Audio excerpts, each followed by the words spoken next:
former chair of TiECon Kerala, to Vivek, so Vinay, who I didn't know was a Kennedy, by the way. It's Kennedy or Kennedy? Kennedy, okay. I thought you were part of the Kennedy family in the US, but nevertheless.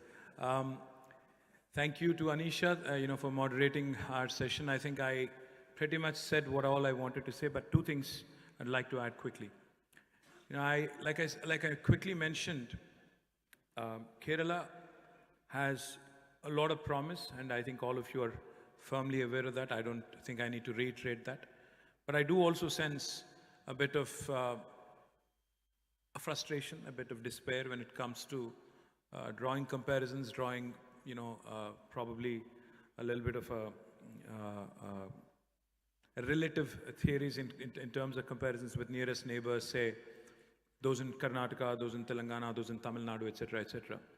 But the fact is, each state has its own attributes, each state has its own strengths, each territory geographically also has its own advantages and disadvantages. When we hear about Kerala from outside, because I'm going to give you an outsider's perspective. Like I said, even as a school-going child, I was heavily impressed with the kind of advancements Kerala has made in terms of human development indices. And over the years, again, when Kerala branded itself as God's own country and has really disrupted the way we market our state for tourism, again, it set a benchmark. Now, there's no reason why a state like Kerala, which consistently has topped in the past on human development indices, has disrupted in the way it presented itself to the world. There's no reason why it cannot once again reinvigorate, reinvent, reorient, and rethink its strategy in terms of accomplishing the much needed entrepreneurial ambitions of the entrepreneurs here. I do understand that there are inherent limitations. I do understand that there are challenges. But the fact is, Keralites, Malayalis have done exceptionally well across the world. Today, if you look at the Middle East, the Gulf, you would run into pretty much, I think every third or second Indian you would run into is a Malayali. So the kind of entrepreneurial spirit, the kind of talent that we see in Malayalis and Keralites elsewhere in the world is something that we can truly draw inspiration from, and I'm sure we can create more and more such success stories right from here. And one thing I'd like to add to what Vinay said, entrepreneurship is certainly a lonely journey.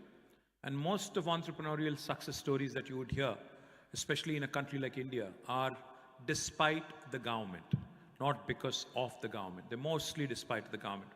What I would like to urge all of you is, of course, governments have to help you, governments have to support you, governments have to stand by you. And I'm sure even the government here is doing its best in terms of just changing its approach, in terms of reorienting itself, in terms of connecting with you and working with you more closely. But without having to wait for the government, I think you should start working with each other, start building stories, start building fabulous successes, and start showcasing them more. TiECon Kerala, I'm sure, has done a great job over the years in terms of building a brilliant network. But I think a lot more can be accomplished by way of drawing in inspiration from other parts of India, as also other parts of the world as well. And as I promised, whatever little we can do as a fan of Kerala, as an admirer of Kerala, whatever little we can do as outsiders who can bring in probably some fresh perspective, we will do. And as I was promising to Murali and Anisha just a while ago, if the TiE Global Summit does come here, I will do everything to evangelize and to support the event in my individual capacity. And I assure you that if there are connections to be made, ultimately the world is only 6 degrees of separation. All you need is proper networking and proper connecting. And if there are connections you are looking to make in Hyderabad, in Telangana, happy to make those. So please reach out to Jacob, please reach out to TiE chapter here. I will connect you to the right kind of people in Hyderabad, in Telangana. Look forward to more and more success stories coming from the TiE Kerala chapter. So onwards and upwards, all the very best. Thank you.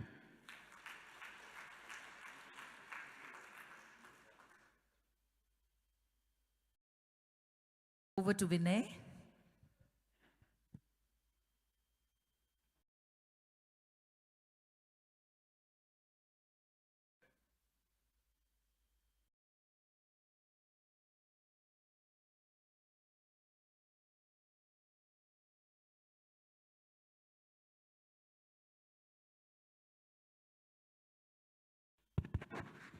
So we've come to the fag end of the TiECon Valedictory function where we are going to be celebrating the award winners.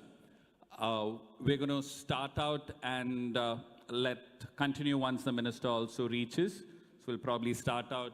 So our most prestigious award every year is usually the Lifetime Achievement Award of the year, for the year.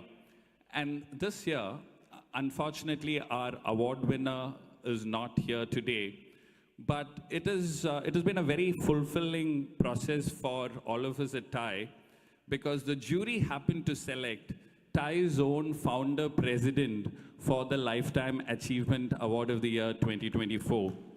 Shri Balagopal Chandrasekhar was with us all of yesterday, but unfortunately he had to be in Mumbai today, part of his work as the chairman of KSIDC. So he's not